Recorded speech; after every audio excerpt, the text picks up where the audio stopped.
नमस्कार, मैं हूं श्रद्धा। आप देख रहे न्यूज 18 मध्य प्रदेश छत्तीसगढ़। क्या शिवराज सरकार पूरे कर पाएगी 5 साल?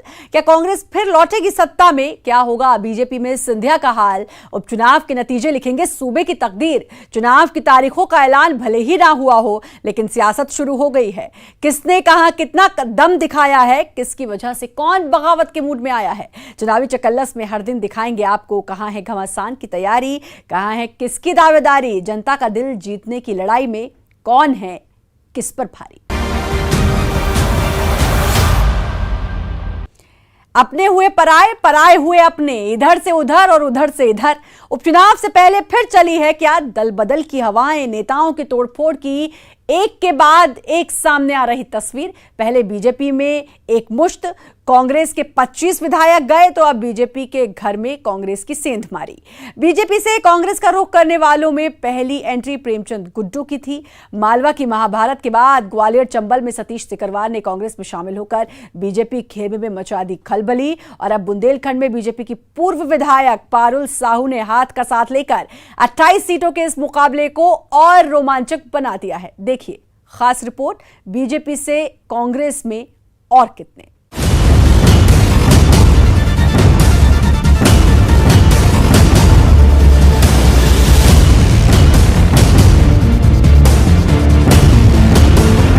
इधर कांग्रेस ने बीजेपी में एक मुश्त पहले 22 और फिर 3 विधायक गए, तो बीजेपी से कांग्रेस में आ रहे नेताओं की कतार लगी है। इधर के उधर और उधर के इधर के सियासी फिल्म का सबसे पहला सीन कांग्रेस ने मालवा में फिल्माया था। 2018 के विधानसभा चुनाव से पहले नाराजगी के चलते प्रेमचंद गुड्डू ने बीजेपी ज्वाइन कर ली थी, लेकिन उपचुनाव से पहले उनकी कांग्रेस में वापसी हुई, जो सावेर की संग्राम में बीजेपी के संभावित उम्मीदवार तुलसी सिलावट को टक्कर दे सकते हैं। मालवा की महाभारत में बीजेपी से प्रेमचंद गुड्डू की कांग्रेस में वापसी हुई, तो ग्वालियर चंबल के रण में बीजेपी के दिग्गज नेता सतीश सिकरवार के कांग्रेस में शामिल होने से बीजेपी को झटका लगा।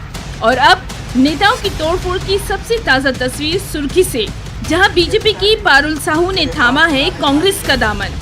सुर्खी विधानसभा क्षेत्र की जनता चाहती है कि मैं उनकी आवाज बनूं, और इस बार जो डर और अहंकार की राजनीति चल रही है उसको खत्म करने के लिए मैं उनकी लड़ाई लड़ूं। पारुल साहू जी का स्वागत करता हूं वापस कांग्रेस परिवार में। इनके पिताजी मेरे बहुत पुराने साथी रहे। वर्तमान परिस्थिति में कांग्रेस के पास अब कोई बचा नहीं है, इसलिए प्रत्याशी ढूंढ रही है वो। गोविंद सिंह राजपूत के बीजेपी ज्वाइन करने के बाद ही पारुल साहू के बयानों से हवा का रुख बदलने के कयास लगाए जा रहे थे, और इस तस्वीर के साथ पार्टी बदलने की बात पर मुहर भी लग गई। नेताओं की इस दलबदल से सुर्खी में पूर्व विधायक पारुल साहू को अगर चुनावी मैदान में कांग्रेस उतारती है तो यहाँ मुकाबला दिलचस्प हो सकता है, जो बीजेपी के संभावित उम्मीदवार गोविंद सिंह राजपूत को कड़ी टक्कर दे सकती है। हालांकि अभी इस सीट पर दोनों पार्टियों ने उम्मीदवार के नाम का ऐलान नहीं किया है। पिछले 5 साल का कार्यकाल पारुल साहू का सुर्खी क्षेत्र ने देखा है। ना तो वो कहीं गई हैं, ना किसी लोगों से मिली हैं, और 5 साल के बाद जो गायब हुई हैं तो सुर्खी क्षेत्र की जनताओं को ढूंढती रही, अब प्रकट हुई हैं तो भाजपा से कांग्रेस चली गई। और कांग्रेस हमेशा जो आरोप लगाती है कि आप दूसरी पार्टी से आए हो, गद्दारी करी है, तो कांग्रेस पार्टी ने कौन सी ईमानदारी कर दी? उपचुनाव में ग्वालियर चंबल के रण को जीतने के लिए कांग्रेस एड़ी चोटी का जोर लगा रही है। बीजेपी के दिग्गज नेता सतीश सिकरवार समेत बालेंदु शुक्ल और कन्हैया लाल अग्रवाल को पहले ही कांग्रेस अपने पाले में कर चुकी है। कांटे की टक्कर तो ग्वालियर पूर्व में भी बताई जा रही है, जहां उम्मीद जताई जा रही है कि बीजेपी से कांग्रेस में शामिल हुए सतीश सिकरवार और कांग्रेस से बीजेपी में शामिल हुए मुन्नालाल गोयल के बीच मुकाबला हो सकता है। हालांकि इस सीट पर भी पार्टी ने उम्मीदवार के नाम का ऐलान नहीं किया है। कई बार मन पे लेकर के लोग घोषणा कर देते हैं, लेकिन बाद में हमको ध्यान में आता है कि ऐसे कुछ छोड़ के जाते नहीं, क्योंकि भाजपा का डीएनए इस प्रकार का नहीं है। भाजपा का आदमी भाजपा में ही रहता है। ये तो कांग्रेस का डीएनए है, कांग्रेस के अंदर ऐसी घटनाएं घटती रहती है। पिछले 4 महीने की ये 5 तस्वीरें बता रही है, कांग्रेस ने की है बीजेपी के घर सेंध मारी। नेताओं की तोड़फोड़ का ये महज ट्रेलर है क्या? बीजेपी एक मुश्त 25 विधायक ले गई थी और अब कांग्रेस टुकड़ों में। लेकिन सबसे बड़ी चुनौती तो इन नेताओं के सामने ये भी है कि आखिर जनता को कैसे विश्वास दिलाएंगे। दल बदले, जनता से दिल मिलेंगे क्या? इंदौर से अरुण कुमार त्रिवेदी, ग्वालियर से सुशील कौशिक, सागर से रचित दुबे और भोपाल से अनुराग श्रीवास्तव के साथ bureau report, news 18 Madhya Pradesh Chhattisgarh. Gwalior Chambal के दंगल में कमलनाथ का शो क्या कोई करिश्मा कर दिखा पाएगा? महाराज के गढ़ में नाथ की एंट्री क्या ग्वालियर में महल की राजनीति पर असर दिखा पाएगी? सिंधिया पर सीधा वार किए बगैर लक्ष्मीबाई की समाधि से कौन से सवाल छोड़ गए कमलनाथ? कमलनाथ के रोड शो में उमड़ी भीड़ क्या वोट में तब्दील हो पाएगी? देखिए ग्वालियर चंबल के दंगल में सियासी पार्टियों का देखें जरा।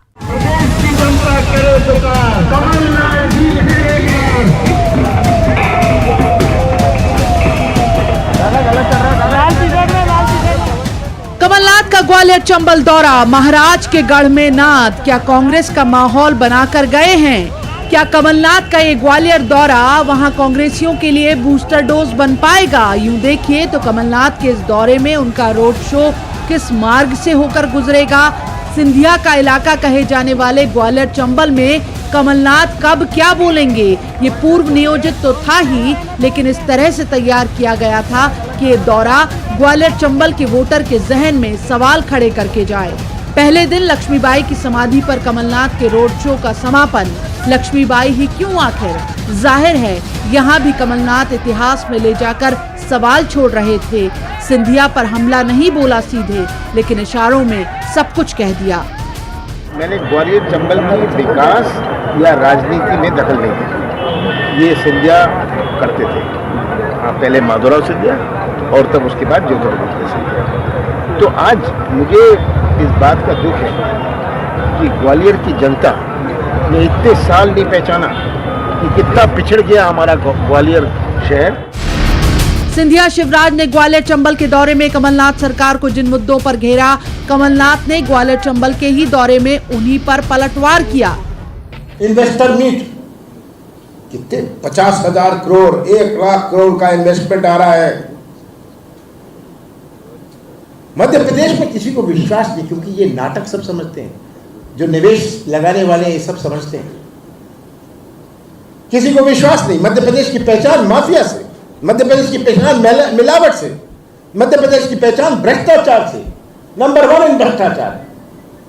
पंचायत स्तर के से भ्रष्टाचार को लेकर ऊपर तक आइए और ये मुझ पर आरोप लगाएंगे। कर्ज माफी के जिस मुद्दे पर बीजेपी कांग्रेस को घेरे हुए है, पेन ड्राइव जारी करने के बाद इस बार कमलनाथ ग्वालियर चंबल में चुनौती देते नजर आए।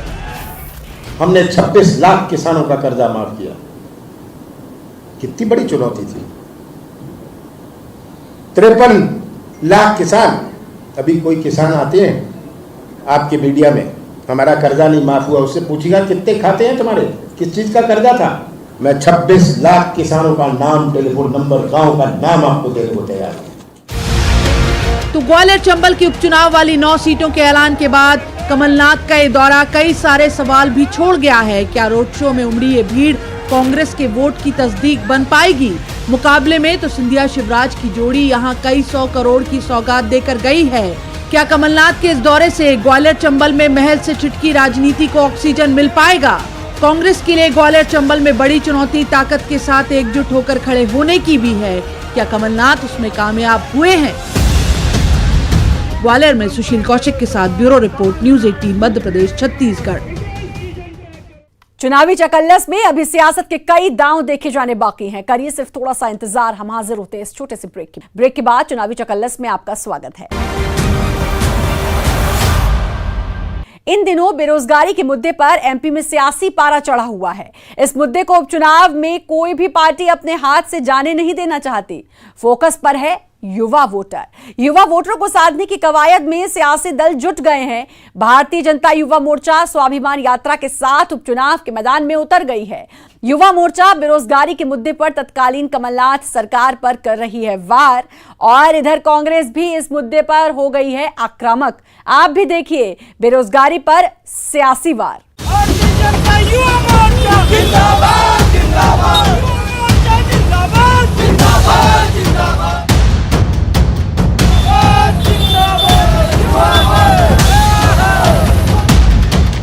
चुनाव के रण में अब बीजेपी युवा मोर्चा ने चुनावी मैदान में उतरकर मोर्चा संभाल लिया है। मिशन @27 के साथ अब 15 दिन तक युवाओं को साधने की युवा मोर्चा कवायद में जुट गया है। उपचुनाव की 27 सीटों पर चलाए जा रहे इस मिशन में फोकस पर होंगे युवाओं को टारगेट करते हुए 27 सीटों पर बीजेपी युवा मोर्चा युवा स्वाभिमान यात्रा के जरिए युवा वोटर को लुभाने की तैयारी में है। आगरमालवा से युवा स्वाभिमान यात्रा की शुरुआत हुई। मध्य प्रदेश में @27 मिशन 27 को लेकर भारतीय जनता युवा मोर्चे ने 27 विधानसभाओं में पूरी रचना बनाने के बाद युवा स्वाभिमान यात्रा हमने प्रारंभ की है। 15 सितंबर से 30 सितंबर तक उपचुनाव की 27 सीटों को नापेंगे बीजेपी युवा मोर्चा के कार्यकर्ता। युवाओं के घर घर जाकर दस्तक देंगे। बीजेपी के पक्ष में माहौल बनाने के लिए युवा मोर्चा ने कमर कस ली है। आज भारतीय जनता युवा मोर्चे ने 15 सितंबर से लेकर 30 सितंबर तक युवा स्वाभिमान यात्रा के माध्यम से घर घर हम जाने वाले हैं। ग्राम केंद्र, नगर केंद्र में यात्राएं निकलेंगी। सोशल डिस्टेंसिंग का पालन करते हुए घर में जाकर युवाओं को तिलक कर और उन युवाओं का स्वागत और अभिनंदन करने वाले हैं और उन्हें मध्य प्रदेश सरकार की विकास गाथा का पत्रक भेंट कर उन्हें भारतीय जनता पार्टी की विचारधारा से जोड़ने वाले। आगरमालवा से शुरू हुई युवा स्वाभिमान यात्रा में तत्कालीन कमलनाथ सरकार पर युवा मोर्चा ने तंज कसा है, जो अब एक नए टैग के साथ मैदान में उतरे हैं, जिसका नाम है झूठ बोले कौवा काटी, जहां बेरोजगारी भत्ते के मुद्दे पर तत्कालीन कमलनाथ सरकार पर आरोप मढ़े जा रहे हैं। आरोप युवाओं को ठगने का। कांग्रेस ने अपने शासनकाल के 15 महीनों पर सबसे ज्यादा किसी को छला है तो वो नौजवान है। 4000 रुपए बेरोजगारी भत्ते के नाम से युवाओं के स्वाभिमान के साथ खिलवाड़ किया है। यहाँ तक कि अब तत्कालीन कमलनाथ सरकार में युवाओं की स्किल की योजना पर भी चुटकी ली जा रही है, पलटवार किया जा रहा है। आखिर आरोपों की कौन सी धुन सुनाई दे रही है, सुनिए जरा। दिग्विजय सिंह जी के सुपुत्र जब मध्य प्रदेश के नगरीय प्रशासन मंत्री थे, इन्हीं ने इस बात की घोषणा की थी कि हम मध्य प्रदेश में स्किल्ड यूथ के नाम पर दिग्विजय सिंह, कमलनाथ और इनके बेटे सब ने यह तय किया था कि युवाओं को ढोर चराने की, बैंड बजाने की और अन्य प्रकार से सांप पकड़ने की हम ट्रेनिंग देंगे। स्किल्ड यूथ खड़ा करना चाह रहे थे। मैं पूछना चाहता हूं दिग्विजय सिंह जी से, क्या आपका बेटा मंत्री बनेगा और बाकी के बच्चे जो मध्य प्रदेश में रहने वाले बाकी के बेटे हैं वो ढोर चराएंगे, बीन बजाएंगे? क्या आप मध्य प्रदेश के नौजवान को इस दिशा पर ले जाना चाहते हैं? कमलनाथ जी, आपका बेटा सांसद बनेगा, बाकी के बेटे सामान्य परिवार के बच्चे मध्य प्रदेश में विकास नहीं कर सकते क्या? कुल मिलाकर युवाओं के साथ धोखा, छल और छलावा करने का काम कांग्रेस ने किया है। अब जरा दूसरी तस्वीर देखिए। ग्वालियर की सड़कों पर अब पोस्टर वॉर की पॉलिटिक्स शुरू हो गई है।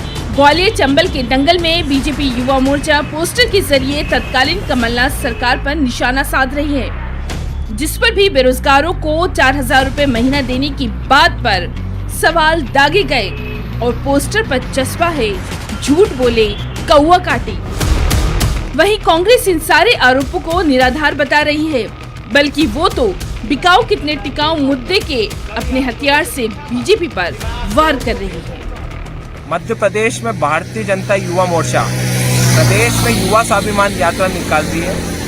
प्रदेश में जब जब चुनाव होते हैं भारतीय जनता युवा मोर्चाओं को युवाओं की याद आ जाती है। ये युवा स्वाभिमान जो योजना के तहत पूरे प्रदेश में अभिलाष पांडे जी घूम रहे हैं, ये एक तरीके से युवाओं के साथ धोखा है। युवा वोटर सियासत का हमेशा से हिस्सा रहे हैं। अब सवाल है कि आखिर किस पार्टी की बातें युवा वोटर को सच लगेगी और किसके झूठ को वोट की ताकत से युवा मात देंगे, ये तो नतीजे ही बताएंगे। आगरमालवा से रजनीश सेठी और ग्वालियर से सुशील कौशिक के साथ bureau report, news 18 Madhya Pradesh, Chhattisgarh. उपचुनाव में जब सब अपनी संभावनाएं तलाश रहे हैं तो यादव समाज भी पीछे क्यों रहे? तो उपचुनाव में यादव समाज ने कांग्रेस पार्टी से मांग की है कि उपचुनाव में यादव उम्मीदवार भी जरूरी है। यादव महासभा ने पोहरी, बड़ा मलहरा और मुंगावली सीटों पर यादव चेहरे को टिकट दिए जाने की आवाज बुलंद की है। इन उपचुनाव वाली सीटों पर निर्णायक वोटर है यादव। पोहरी और बड़ा मलहरा और मुंगावली में बीजेपी के उम्मीदवार लगभग तय हो चुके हैं। क्या कांग्रेस यादव वोटर को साधने के लिए यादव उम्मीदवार पर दांव लगाएगी?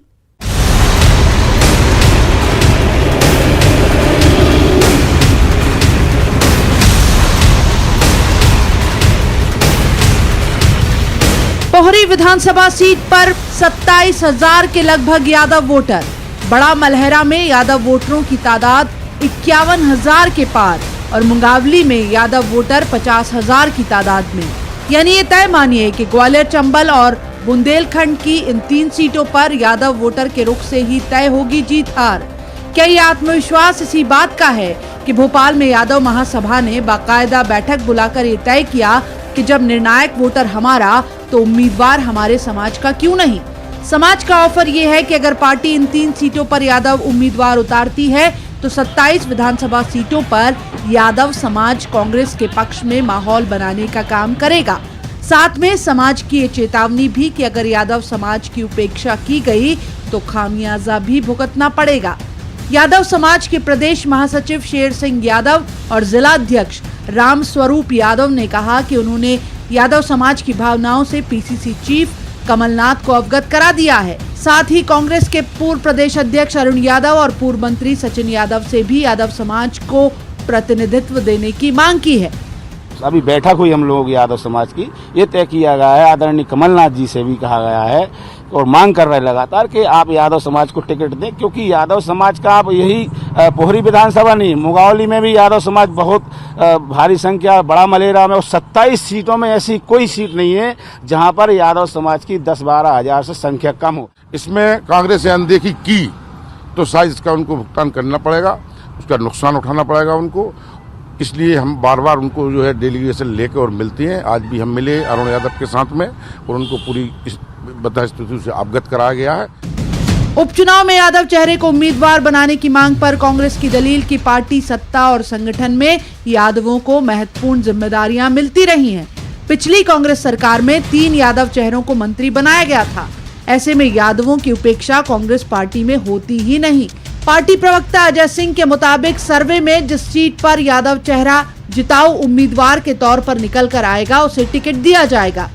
पार्टी ने हमेशा यादव समाज को समुचित प्रतिनिधित्व और सम्मान दिया है। हमारे 2 प्रदेश अध्यक्ष अरुण यादव जी एवं सुभाष यादव जी के नेतृत्व में रहे, जिन्होंने लंबे समय तक प्रदेश में कांग्रेस पार्टी की कमान संभाली। साथ ही सरकार के दौरान 3 कैबिनेट मंत्री यादव समाज से बनाए गए। आगे जाके विधानसभा उपचुनाव में भी यादव समाज को समुचित प्रतिनिधित्व दिया जाएगा और जहां भी उम्मीदवार यादव समाज के मजबूत होंगे उन्हें निश्चित ही पार्टी चुनाव में मौका देगी।